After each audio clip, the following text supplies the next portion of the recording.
Hello दोस्तों, आप देख रहे हैं आपका अपना channel Surendra art and tech. दोस्तों, कुछ दिनों से बहुत सारे छात्र हमसे ये पूछ रहे थे, सर टेक्निकल आर्ट आप जो है क्लास में पढ़ा देते हैं, बट हम लोग जो दूर हैं कैसे सॉल्व करें, टेक्निकल आर्ट मुझे समझ में आती नहीं है। तो आज इसी विषय को लेकर के हम बैठे हैं। हमने ये डिसाइड किया है कि सीरीज बाय सीरीज हर एक टॉपिक्स को क्लियर करते हुए हम आगे बढ़ेंगे और जितना इजी वे में हो सकता है वो चीज़ आपको बताने की कोशिश करेंगे। तो सबसे पहले टेक्निकल आर्ट पढ़ने से पहले सबसे पहले ये चीज़ जानना ज़रूरी होता है कि बेसिक चीज़ें क्या हैं। जब तक बेसिक चीज़ें आपको पता नहीं होगी तब तक आप न तो कुछ सवाल समझ पाएंगे और न कर पाएंगे। तो हम उसी की शुरुआत करते हैं। जो सबसे पहला हमारा टॉपिक होगा प्रस्तावना, इंट्रोडक्शन। रीज़न क्या है, जब तक बेसिक चीज़ें आपको पता नहीं होंगी तो आगे चल कर के जो सवाल हैं वो सवाल भी नहीं कर पाएंगे।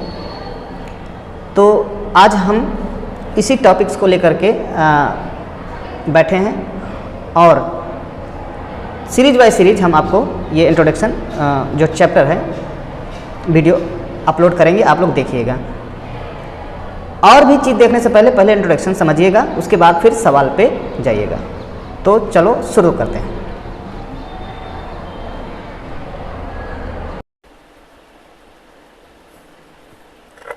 पहला है समतल ज्यामिति।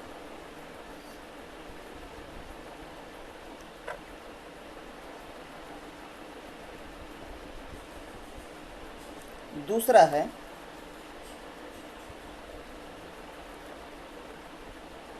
ठोस ज्यामिति।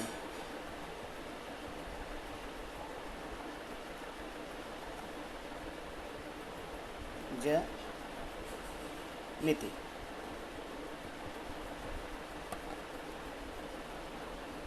नंबर 1 समतल ज्यामिति, नंबर 2 है ठोस ज्यामिति। थोड़ा सा राइटिंग ऐसे ही लिख रहे हैं तो थोड़ा सा हो जा रहा है, आप इस पर गौर मत करिएगा ज़्यादा। तो अभी हम जो चर्चा करेंगे समतल ज्यामिति की चर्चा करेंगे, ठीक है। समतल ज्यामिति,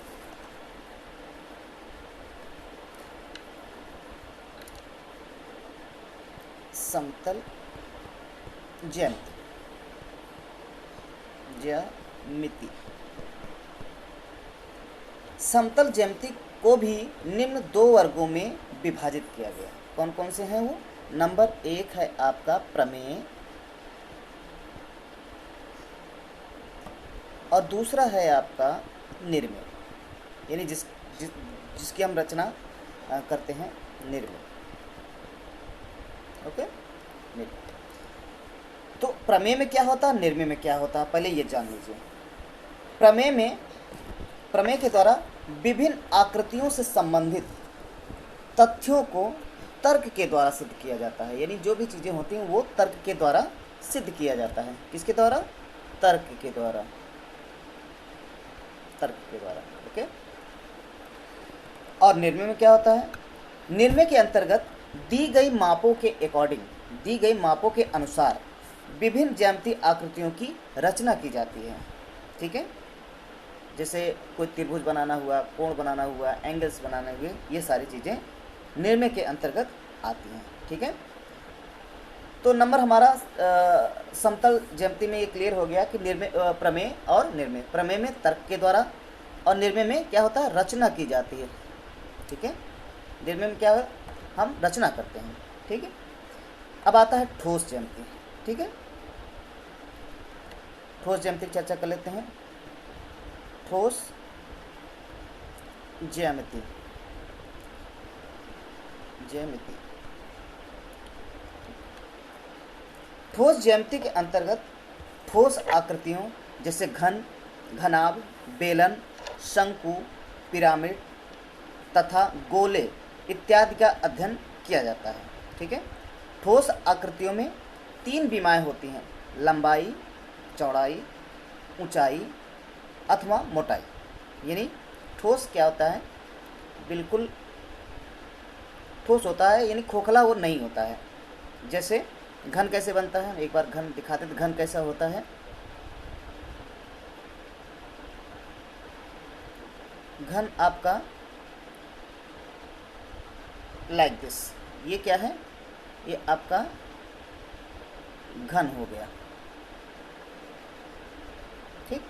घन इस तरीके से होता है। घन में क्या होता है, ये लंबाई, चौड़ाई, ऊंचाई, मोटाई सब जो है इक्वल होती है, सब बराबर होती हैं घन में। और सामने से जो फेस होता है वो वर्ग की तरह दिखाई देता है, ठीक है। बेलन या सिलेंडर, ये क्या है, बेलन,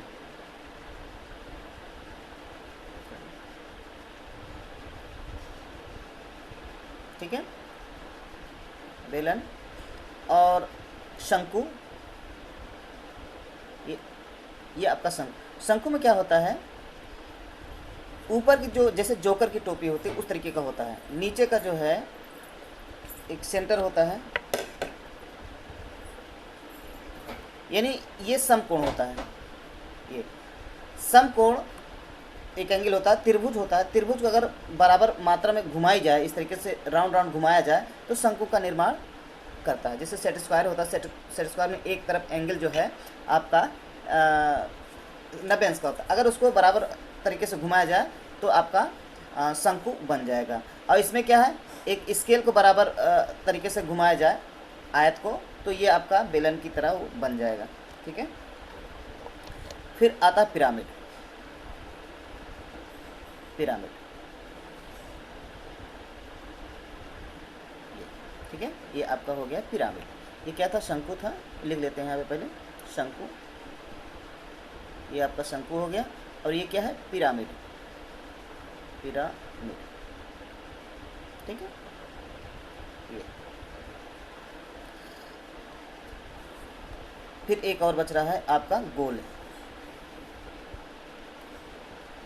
ये क्या है, गोले,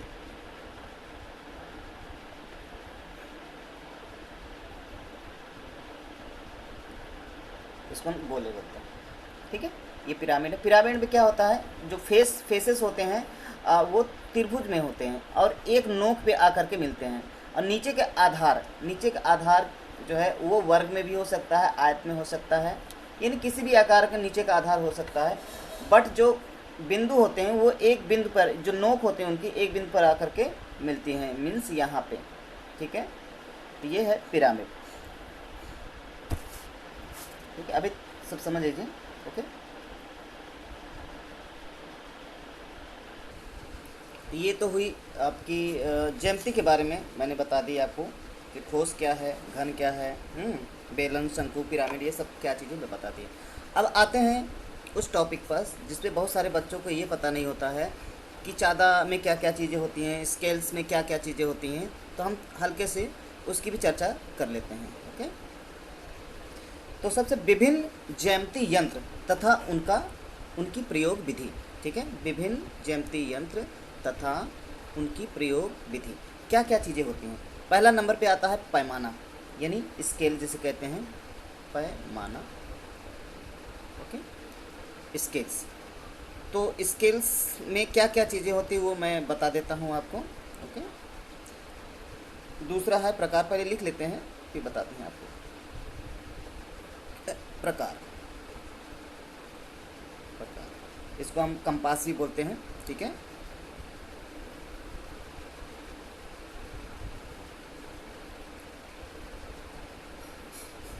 कंपास, ठीक है, ये कंपास, और इसको स्केल कहते हैं, ठीक है, स्केल। हाँ, तो सबसे पहले स्केल के बारे में समझते हैं। स्केल में क्या क्या चीज़ें होती हैं, ठीक है। तो ये देखिए स्केल हमारे पास आ गई, इसको हम थोड़ा सा बड़ा कर लेते हैं, 1 फीट का कर लेते हैं, ठीक है। 1 फीट का हम इसको स्केल को बना लेते हैं ताकि आपको समझ में आ जाए।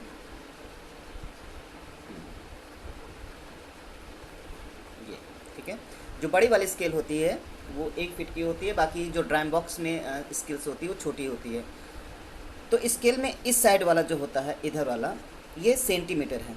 छोटा छोटा देख रहे हैं आप, इसमें स्केल में दिखाई दे रहा होगा, ये जो छोटे छोटे हैं, ये इसमें इसे हम बोलते हैं सेंटीमीटर, सेंटीमीटर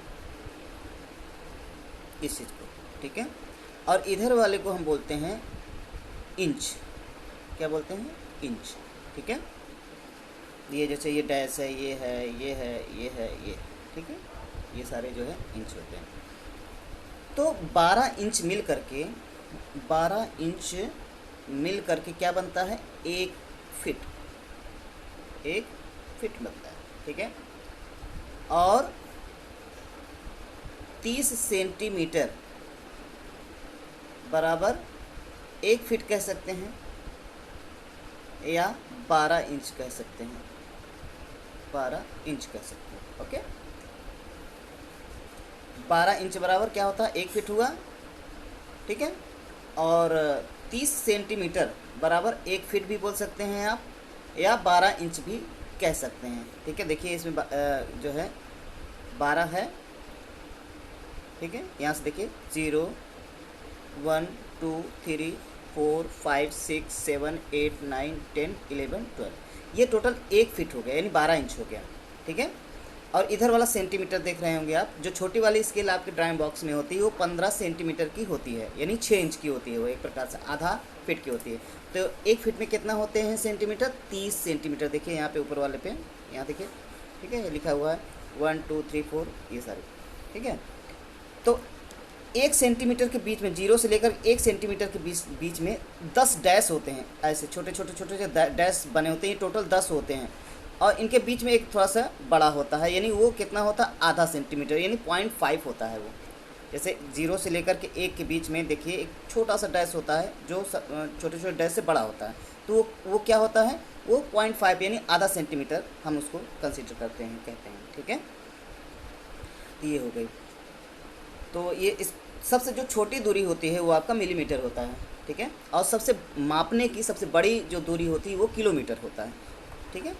तो जो छोटे छोटे डैशेस हैं मिलीमीटर में हैं, तो ये इन सब चीज़ों का आपको जानकारी होनी, क्योंकि किताबों में ज़्यादातर सेंटीमीटर का प्रयोग होता है, इंच का प्रयोग कम ही दिखाई देता है, ठीक है। तो और इस भी चीज़ें इसमें थोड़ा से हम चर्चा कर लेते हैं।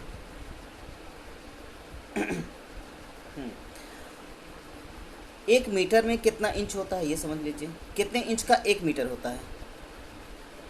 तो 39 इंच है आपका, 39 पॉइंट कुछ होता है, लेकिन जनरली आप 39 कह सकते हैं, ठीक है। तो 39 इंच में क्या होता है? 1 मीटर होता है, 1 मीटर होता है। 39 पॉइंट कुछ पॉइंट में होते हैं देखा जाए, ठीक है। तो आप ऐसे जनरली मान लीजिए 39 इंच बराबर 1 मीटर होता है, ठीक है। यानी 12 इंच का एक स्केल होती, 12 इंच में 1 फिट होता है। तो इसे मल्टी बढ़ते हैं 36, कितना हुआ? 36 और प्लस 3 और जोड़ दीजिए, कितना हुआ? 39 इंच जो है 1 मीटर के बराबर होता है, ठीक है। कभी भी आप मार्केट में जाएं तो आपको ये पता होना चाहिए कि 1 मीटर में कितने इंच होते हैं, ये सारी जानकारी। पता चला दुकानदार आपको मीटर कम दे दिया, आपको समझ में नहीं आया, तो इन सब चीज़ें छोटी छोटी जानकारी आपके पास होनी चाहिए, ठीक है। तो ये थी स्केल की बात। अब आप प्रकार समझते हैं, प्रकार का क्या प्रयोग होता है, ओके। चलिए इसको डिलीट कर देते हैं।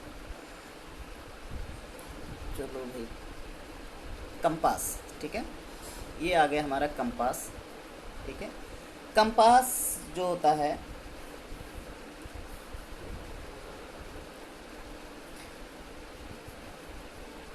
एक तरफ इसमें क्या होता है, ये नुकीला होता है, और एक तरफ पेंसिल लगानी होती है, ये एक तरफ पेंसिल लगानी होती है। इसे हम जो है, एक सेकेंड, सॉरी, देखिए इसको यहाँ बीच में लाते हैं और इसको थोड़ा फैला लेते हैं। तो यहाँ क्या क्या चीज़ें हैं, ये इसका सेंटर पॉइंट है, ठीक है। और इसमें पेंसिल लगी हुई है, तो इसमें डिस्टेंस भर करके सर्किल बनाने के लिए ज़्यादातर इसका प्रयोग होता है। रेखा को डिवाइड करने के लिए, सर्किल बनाने के लिए प्रयोग किया जाता है। ठीक है। जैसे अब हमको सर्किल खींचना है किसी पॉइंट पे, जैसे मान लो इस पॉइंट पे हमको सर्किल खींचना है, तो हम इसको क्या करेंगे, इसको मान लीजिए ए है, तो हम ये निर्णय में ये बोलते हैं कि जैसे ए को केंद्र मान करके सर्किल को खींचना है, तो क्या करेंगे, ए को पे सुई की नोक रख करके प्रकार की, और इसको पकड़ के हम ऐसे घुमा देंगे, ठीक है। तो ये हमारा सर्किल बन जाएगा, ठीक है। तो प्रकार का मैथ निर्णय में बहुत ही ज़्यादा प्रयोग होता है। अगर आपके पास ये प्रकार नहीं है ड्राइंग बॉक्स में, तो आप रचना नहीं कर सकते हैं। तो ये सबसे महत्वपूर्ण चीज़ है। स्केल हुआ आपका, ये जो है कंपास हुआ, ये आपके ड्राइंग बॉक्स में तो होना ही चाहिए, ठीक है। अब ऐसे घुमा सकते हैं, कैसे भी इसकी दूरी आप ऐसे बढ़ा सकते हैं, छोटा बड़ा करके, है ना। ये सारा चीज़ कंपास में होता है। अब आता है, एक होता है डिवाइडर, यानी विभाजक उसको बोलते हैं। डिवाइडर भी इसी तरीके का होता है, कंपास की तरह होता है वो भी, लेकिन उसमें क्या होता है, दोनों तरफ सुई बनी रहती है, यानी इधर भी सुई रहती है, इधर भी सुई रहती है। इधर इसमें क्या है, प्रकार में एक तरफ पेंसिल है, लेकिन वो दोनों तरफ सुई बनी रही है। उसका काम क्या होता है, जैसे मान लीजिए कोई ये रेखा है, ठीक है, मान लीजिए ये भी रेखा है, और इसको आपको कुछ बराबर मात्रा में इसको डिवाइड करना है। तो क्या होता है, डिवाइडर को एक यहाँ पे थोड़ा सा पिनअप करना होता है, दबा के उसे रखना होता है। यहाँ रखेंगे, मान लीजिए इतनी दूरी भर लिया आपने, ये डिस्टेंस भर लिया, ये वाली डिस्टेंस भर करके इसे ऐसे दबाते हुए चले जाएंगे, आके कागज़ में छेद करते हुए चले जाएंगे। तो यहाँ पे क्या होता है, बार बार नापने की ज़रूरत नहीं हुई, ये ऑटोमेटिक जो उसमें छेद करता हुआ चला जाता है। तो वो किसी रेखा को डिवाइड करने के लिए यूज़ किया जाता है।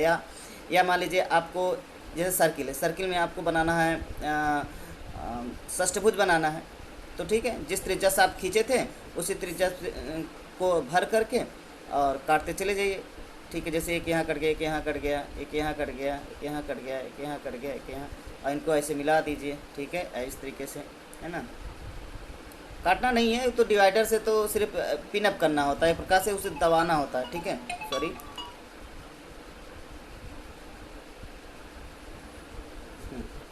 ठीक है, तो ये थी डिवाइडर की बातें, प्रकार की बातें। अब रह गया आपका कंपास, ठीक है। कंपास निकाल लेते हैं थोड़ा सा समझाने के लिए। हाँ, ये है आपका कंपास। एक सेकेंड, ये इसमें क्या होता है, जो नीचे वाली रेखा होती है ये 180 अंश होती है, ठीक है। कितना, सीधी रेखा 180 अंश बोली जाती है, और यहाँ पे एक टी पॉइंट होता है। जैसे ये सीधी 180 अंश है ये, और यहाँ पे एक टी पॉइंट होता है।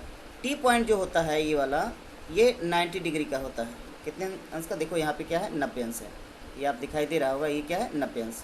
और टी पॉइंट इसको बोला जाता है। यहाँ पे ये जो दिखाई दे रहा है, ठीक है, ये टी पॉइंट है। तो आप यहाँ पे यहाँ पे देख रहे होंगे 180 अंश लिखा है, इधर भी लिखा है, इधर भी लिखा है, ठीक है।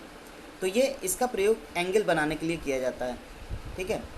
और जनरली एंगल जो इजी होते हैं वो पटरी तथा प्रकार की सहायता से बना लेना चाहिए, लेकिन कुछ एंगल्स ऐसे होते हैं जिनका हमको चांदे का प्रयोग करना ही पड़ता है। जैसे मान लीजिए आप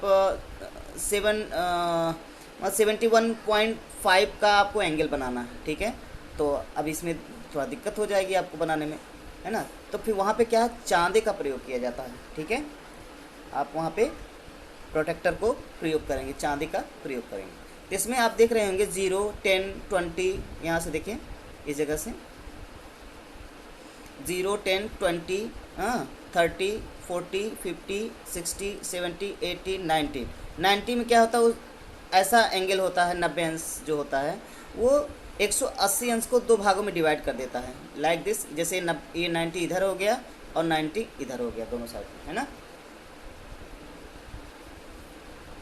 90 के बाद 100, 110, 120, 30, इस तरीके के जो है एक बार इधर से दिया रहता है और एक बार ऐसे दिया रहता है। इधर से देख लीजिए आप, यहाँ से छोटे एरिया में देखिए, यहाँ लिखा है 10, 20, 30, ये सारी चीज़ें लिखी हुई है, ठीक है। तो चांदे में ये एंगल बनाने के लिए ज़्यादातर प्रयोग, ऐसा एंगल जो थोड़ा सा मुश्किल हो, जैसे 71.5 आ गया, मान लीजिए 62.3 आ गया, ऐसे जो एंगल्स होते हैं, अंश होते हैं, उनको बनाने में प्रॉब्लम्स होती है। भाई देखिए, आप 60 अंश बना सकते हैं।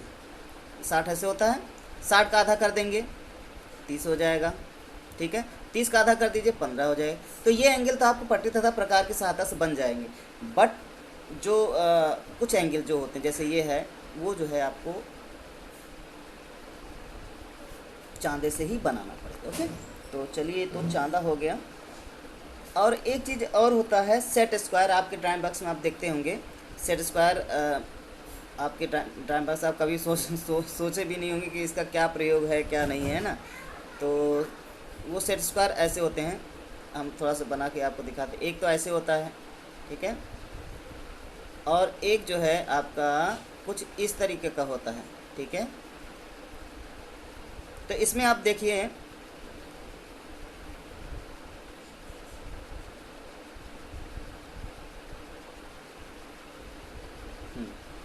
यहाँ पे क्या होता है, ये 90 डिग्री होता है। कितने अंश का? 90। और यहाँ पे भी 90 होता है, 90 डिग्री, ठीक है, 90 होता है।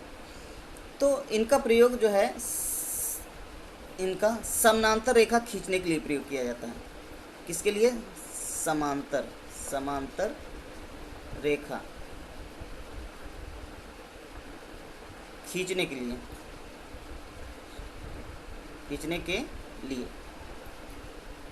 प्रयोग किया जाता है, ठीक, किया जाता है, ठीक है। तो अब मान लीजिए कोई समानांतर रेखा खींचनी है, तो एक तरफ सेट करके इसको यूज़ किया जाता है, ठीक है। बता देंगे किस तरीके का किसी दिन आपको।